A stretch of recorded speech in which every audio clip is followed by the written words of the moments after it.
இன்றைக்கு நாம் தியானிக்க இருக்கிற வசனம் சங்கீதம் 25ஆம் அதிகாரம் 4வது வசனம். கர்த்தாவே, உம்முடைய வழிகளை எனக்கு தெரிவியும், உம்முடைய பாதைகளை எனக்கு போதித்தருளும். இங்கே தாவீது சொல்கிறார், கர்த்தரிடத்துல வழியை கேட்குறார், அவருடைய பாதையை போதிக்கும்படியாக சொல்கிறார்.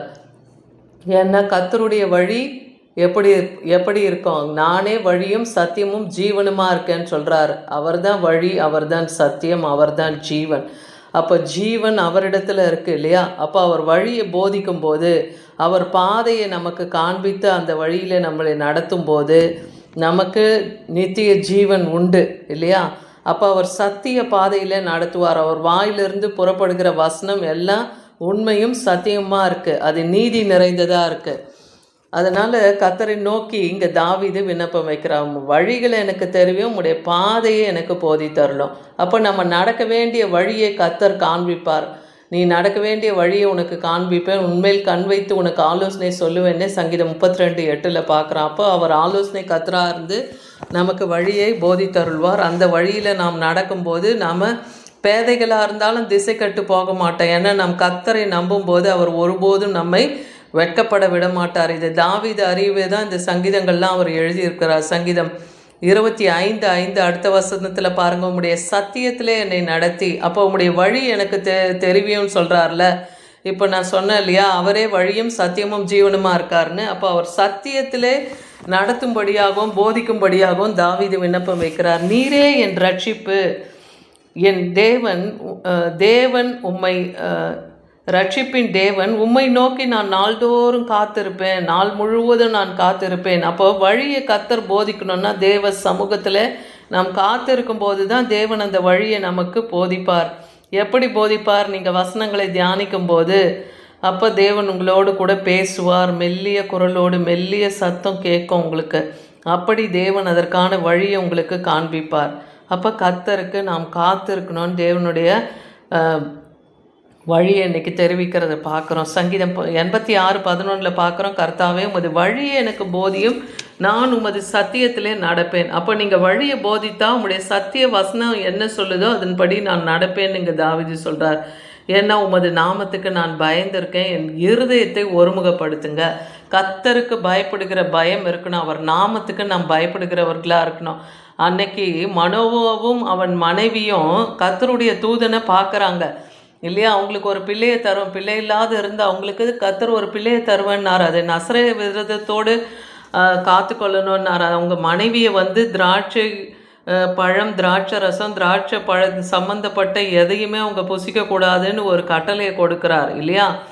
அப்போ அந்த மனோவா கேட்குறாரு, உங்கள் நாமம் என்னன்னு சொல்லும்போது அவர், என் நாமத்தை ஏன் நீ கேட்குற, அது அதிசயம்னு சொல்கிறார். அப்போ அதிசயமானவர், அவர் ஆச்சரியப்படத்தக்கவர் இல்லையா? அவர் செயலில் வல்லவர், மகத்துவம் உள்ள தேவன், அவராலே கூடாத காரியம் ஒன்றுமில்லை. இன்றைக்கும் நமக்கு வழியை போதித்து அவர் நாமத்துக்கு பயப்படுகிற பயத்தை தேவன் நம் இருதயத்திலும் ஒருமுகப்படுத்தி வைக்கும்போது கர்த்தர் நாம் முழு இருதயத்தோடு நாம் அவரை துதித்து அவருடைய நாமத்தை என்றைக்கும் மகிமைப்படுத்துவேன். தாவீது சொன்னது போல நாம் அவரை துதித்து மகிமைப்படுத்தும் போது நமக்கு அவர் வழியை தெரிவிப்பார்.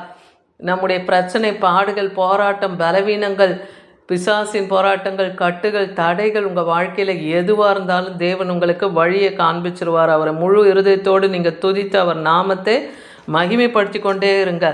அப்போ கர்த்தர் இறங்கி நமக்கு பதில் தருவார். சங்கீதம் 27:11 பார்க்குறோம், கர்த்தாவே உமது வழியை எனக்கு போதித்து என் எதிராளிகளின் நிமித்தம் என்னை செம்மையான பாதையிலே நடத்துங்க. ஏன்னா நம்ம கர்த்தருடைய பிள்ளைகள் என்னும்போது எதிராளிகள் நம்மை நிந்திக்கக்கூடாது இல்லையா? அவமானத்துக்குள்ளாகவோ வெட்கத்துக்குள்ளாகவோ போகாமல் இருக்கணும்னா தேவன் நம்மை செம்மையான பாதையில் நடத்தினார்னா அப்போ எதிராளிகளுக்கு தான் வெட்கத்தை உடுத்துவார். நம்முடைய தலையோ தேவன் உயர்த்துவார். அந்த வழியை போதிக்கும்படியாக தாவீது கேட்குறார். அந்த ஞானம் இன்றைக்கி நமக்கும் வேணும்.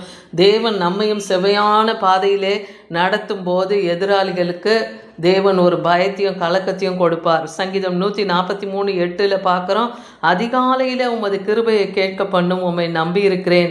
நான் நடக்க வேண்டிய வழியை எனக்கு காண்பியும், உம்மிடத்திலே என் ஆத்துமாவை உயர்த்துகிறேன். இங்கே தாவீது தேவனை நோக்கி கூப்பிடுறார். அதிகாலையில் உமது கிருபையை கேட்க பண்ண, அதிகாலையில் அவருடைய கிருபையின் வார்த்தையை நமக்கு தருவார்.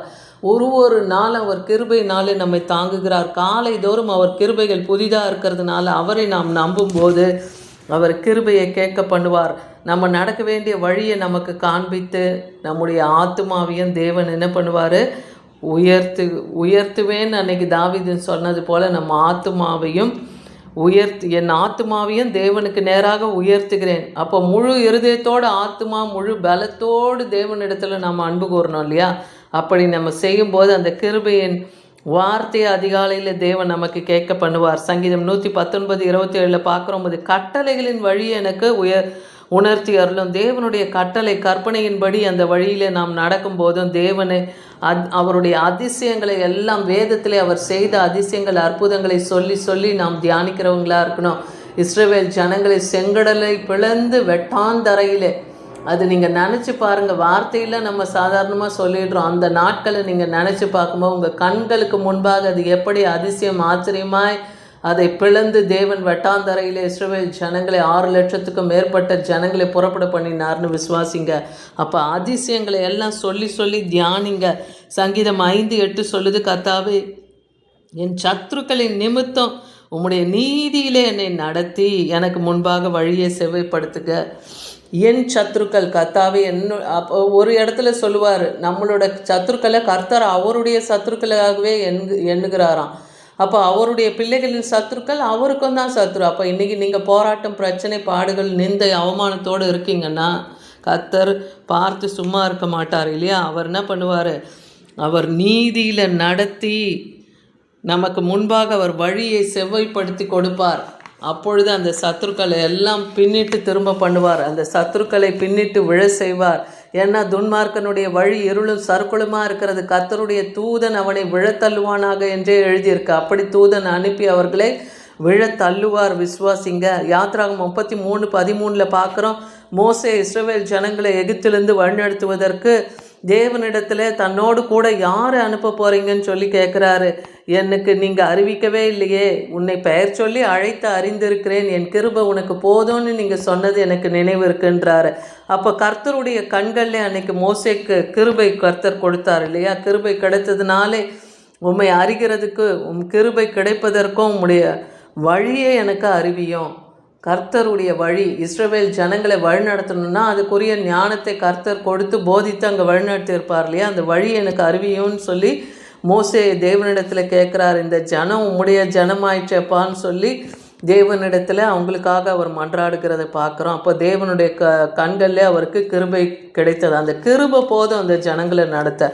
எரேமியா 6:11 பார்க்குறோம். இங்கே எரேமியா தீர்க்கதரிசி இஸ்ரவேல் யூத ஜனங்களை எச்சரிக்கிறார் இல்லையா? வழிகளில் நின்று பூர்வ பாதை எவை என்று கேட்டு விசாரித்து, தேவன் நமக்கு முன் இருந்த ஆதி பிதாக்களான ஆபிரகாம், ஈசாக்கு, யாக்கோபெல்லாம் எப்படி அவங்களுக்கு வழி நடத்தினாரோ அந்த பூர்வ பாதையெல்லாம் கேட்டு விசாரித்து நல்ல வழி எது என்று பார்த்து அதிலே நடவுங்கள். நீதியாக நடங்க, உண்மையாக நடங்க, விசுவாசத்தில் நடங்க, பக்தி உள்ளவன். ஏன்னா ஈசாக்கு தேவனுக்கு பயபக்தி உள்ளவராக இருந்தார். யாக்கோபு தேவனை பற்றி கொண்டு இருந்தார்.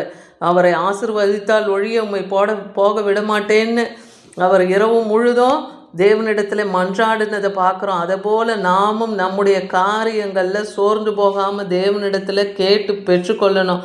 உங்கள் ஆத்துமாக்கு இளைப்பாறுதல் கிடைக்கும் என்று கர்த்தர் சொல்கிறார். அப்படி நீங்கள் வரும்போது அந்த ஆத்துமாக்கு இளைப்பாறுதல் கிடைக்கும். ஆனால் அவர்களோ நாங்கள் அதில் நடக்க மாட்டோம் என்கிறார்கள். இஸ்ரவேல் ஜனங்க அப்படி ஒரு முரட்டாட்டமான ஜனங்களாக இருந்தாங்க இல்லையா? வணங்கா கழுத்து உள்ளவங்கன்னே கர்த்தர் சொல்லுவார். ஆனால் அவங்கள என்ன சொல்கிறார், நீங்கள் பூர்வ பாதை யோசித்து நல்ல வழி எங்கேன்னு தேடி அதில் நடந்தீங்கன்னா உங்களுக்கு இளைப்பாறுதல் கிடைக்கும்னு இன்றைக்கி நமக்கும் அந்த வார்த்தையின் மூலமாய் நம்மையும் தேவன் போதிக்கிறத பார்க்குறோம். நீதிமொழிகள் 8:20 பார்க்குறோம், என்னை சிநேகிக்கிறவர்கள் மெய்ப்பொருளை சுதந்திரிக்கும்படிக்கும் அவர்களுடைய களஞ்சியங்களை நான் நிரப்பும் படிக்கும் அவர்களை நீதியின் வழியிலும் நியாய பாதைகளுக்கும் நடத்துகிறேன்னு சொல்கிறாரு. அப்போ முதலாவது நாம் தேவனை சிநேகிக்கணும், நேசிக்கணும். அவர் தான் நம்ம ஆத்தும நேசர், ஆத்தும மணவாளன். அப்போ மெய்ப்பொருள் அவர் தான். அவரையும் அவருடைய நமக்காக அவர் ஆயத்தப்படுத்தி வச்சிருக்க அந்த நித்திய ஜீவன், அந்த மெய்ப்பொருளை நம்ம சுதந்திரிக்கும்படி இருக்கும்போது அப்போ நம்முடைய களஞ்சியங்களை எல்லாம் தேவன் நிரப்புவார்.